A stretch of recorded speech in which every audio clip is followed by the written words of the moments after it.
Violence in recent months in Iraq has ramped up considerably. More suicide bombings, more kidnappings, right to the brink of civil war.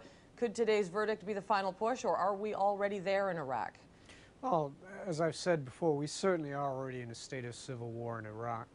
It's just merely a question of how you choose to call it.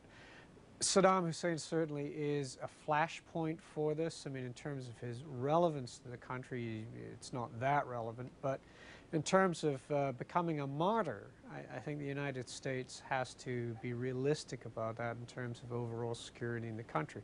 We already have major riots going on in Tikrit.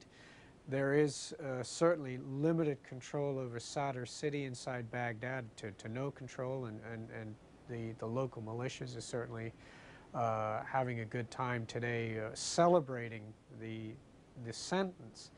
Overall, the country is in a state of chaos. So what value is it to say that there's some sort of security going on or some sort of justice system going on with regards to this trial when local security for the average Iraqi is almost non-existent?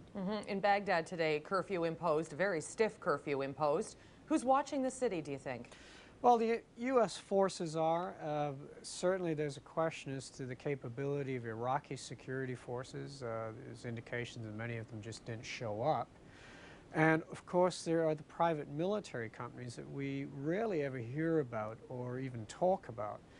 There's in excess of 60,000 private military contractors. I mean, a whole separate private army that operates inside Iraq, of which 10 to 20,000, we're not really clear on the numbers, are hard military personnel or ex-military personnel. And so they provide a lot of security that we don't see.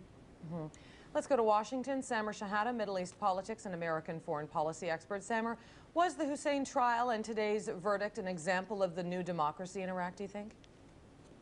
I don't think so. I think there are many reasons to be very skeptical of that, not only with regard to democracy, but with regard to the legitimacy of the Iraqi state or the judicial system, as well as the likelihood or unlikelihood of this leading to any kind of national reconciliation inside Iraq. This is an incredibly divisive issue.